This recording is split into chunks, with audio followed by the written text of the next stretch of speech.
Welcome, friends.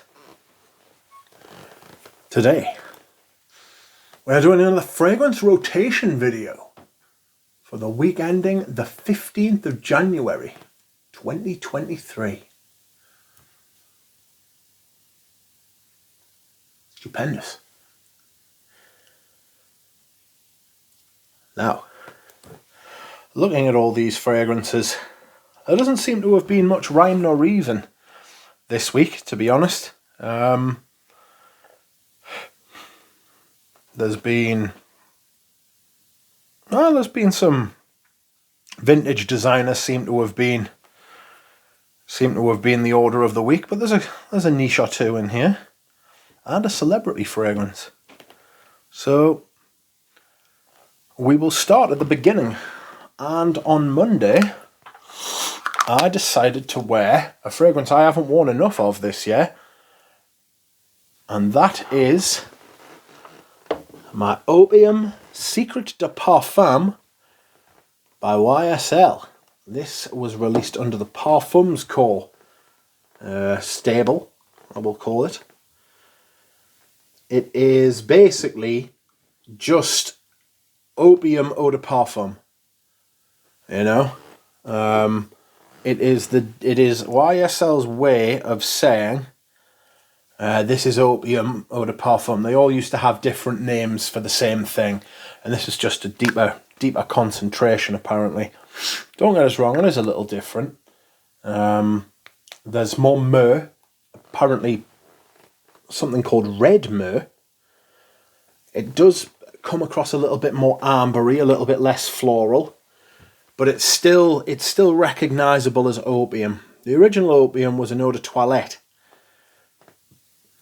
but this is YSL's Secret de Parfum. I actually prefer this. It's absolutely gorgeous. Amber, myrrh, red myrrh, patchouli, vanilla, resin, you know, a little bit of citrus at the top, and I mean a little bit. Not bright citrus though, you know, like juicy citrus. Very nice, very intoxicating, very, very good for evenings and cool weather, you know, beautiful. And I love this presentation as well. Next, I went with another amber, but a different kind of amber this time. And this is a recent pickup and a very successful blind buy. This is L'Eau de Ombre Extreme. Thank you to Natalia, friend of the channel and general friend. She found this in deepest Poland for me, and it is fantastic. It reminds me a lot of Amber Sultan in that classic amber style, but it doesn't have the spices at the top. Excuse me whilst I hydrate. It doesn't have the spices at the top, so it's a little bit more orangey. I like that labdanum, amber, benzoine, vanilla thing going on, and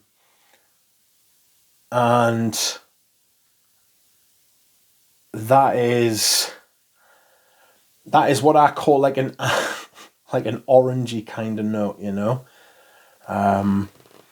Nutmeg, which I don't really get. I'm used to nutmeg bombs, you know, with Derby and a lot of other 80s fragrances that do that kind of thing, you know. This is...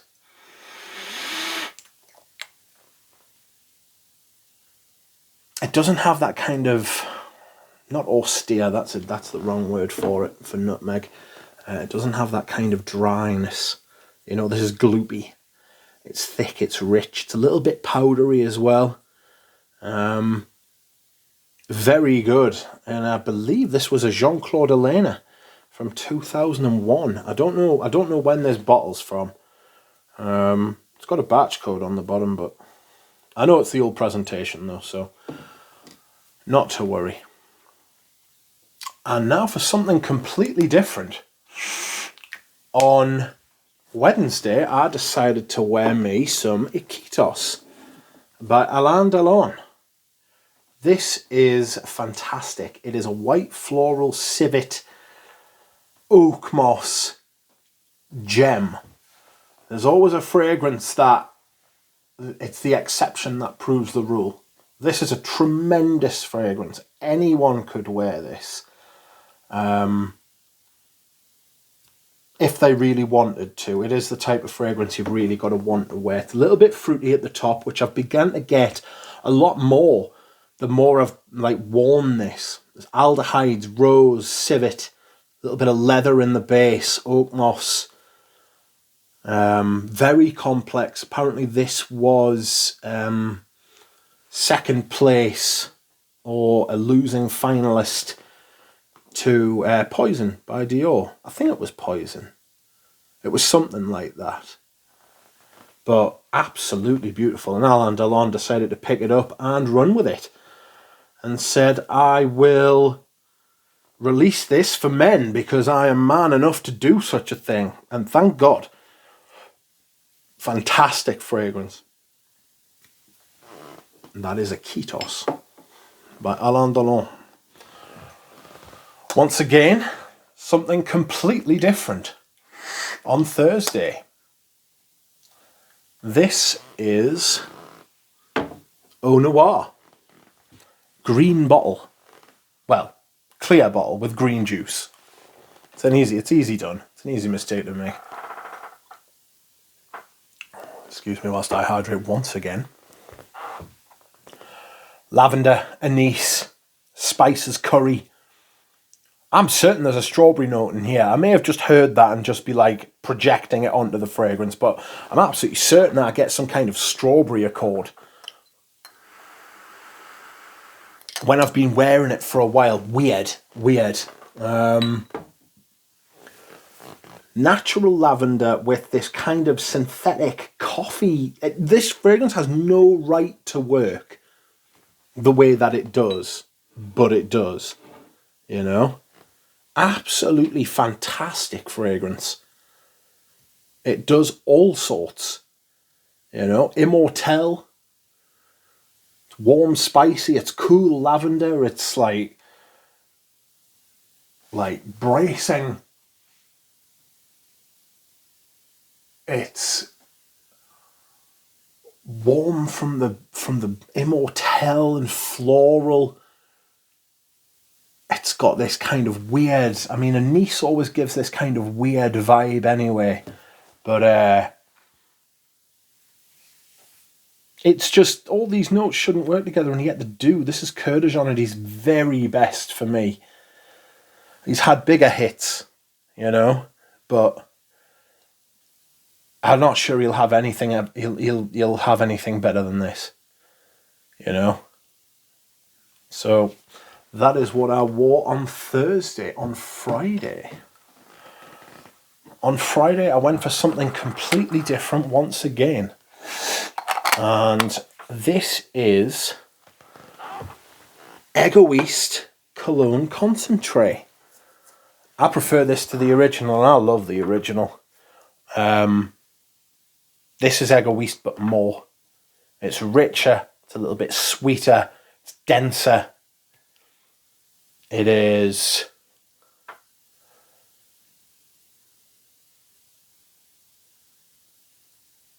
stronger. It's darker. It's just imagine Egoist, but just more, you know. Is it worth the money that it's going for online? No. Compared to other things that are going for similar money, yes. But should you really pay that? Not really. If I was looking to spend, this can go for what, 250, 300 quid online? There are other fragrances out there that are 250, 300 quid that aren't as good as this. So do I think it's worth the money? I'm not sure how to answer that. I managed to get my bottles of this for a very good deal. Bought them all off the same person at different times. And it's the culmination. It's not really the culmination. It is the fruits born of making good contacts. You know, people you know you can trust, people you know you can deal with, and they know they can deal with me. So, thank God. I'm very pleased to own this. I've got vintage Egoist as well. I've got the brand new Egoist, which smells similar, but it smells like a ghost compared. I mean, you can see that. I mean, the colour of the juice isn't really ever an indicator of how strong something is, but it's indicative here. You know, it feels anemic compared to the Cologne Concentrate. The smell is intact. A very good reformulation as far as the smell. It's just the performance. Chanel do good reformulations, you know, as I would always say that in-house perfumers are always much more inclined to do better reformulations of their own work. So that's where we're at as far as Chanel is concerned anyway. Speaking of classic designers from yesterday, I wore my vintage Fahrenheit. Love it. Absolutely love it. One of the greatest designers ever released. Completely changed everything. It is what everybody says it is. Leather, petrol, dry air, floral. Amazing perfume. A real feat of late 20th century perfume. You know, in a decade that stood out for perfume, Fahrenheit stands out from as one of the best of that decade. You know, for me, 1980s is one of, if not my favourite decade for perfumes, and this is one of my favourite perfumes from that decade. There's not much I can add to the conversation about this. I'll review it at some point, but I've got another 200ml bottle of this waiting to be devoured, so I don't have to worry about this running out. I've got about 25ml left of this, half of this bottle, so happy days. And today, finally, my scent of the day, something again completely different, something completely different, and this is a niche fragrance released last year, 2022, and it is Patchouli Magnetic, or Patchouli Magnetic, from Maison Crivelli. I bought Iris Malacan because I smelled it in the shop and thought it was amazing, and then the dry down hit and I realised I'd made a huge mistake, because there was just the base, the top was lovely, same thing that happened with Sultan Vetiver by Nishane. The top was absolutely lovely, amazing, iris, smelled like real top quality iris at the top of Iris Malacan, and then the base was just amberwood for hours, a yawning, indescribably huge amberwood, which had no earthly right being in the fragrance. It just smelled awful, you know. But this is nothing like that. This is peach, like the flesh of the peach, and then patchouli and benzoin. It's creamy and it's light, but it's deep, you know, like falling through clouds, you know, like clouds that just go forever. You never hit the ground, you just sort of fall through these clouds, and the clouds never get denser or anything like that. It's amazing.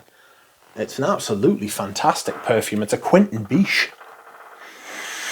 who is a very good perfumer and has created some modern classic stuff for Marc-Antoine Barrois, Etat Libre d'Orange, and this is my favourite by him. It's a 50ml. Is it a 50ml? You are a 50ml, aren't you? You're certainly not a 100ml, I know that. But this is a 50ml, and its performance is awesome. Extrait de parfum. Lasts all day. Patchouli, peach and benzoin. Beautiful. And so, friends, we have come to the end. This has been my fragrance rotation video. My smell is mostly back. Maybe not as intense as it was before, but it's getting there. And so I will see you again next time. Bye.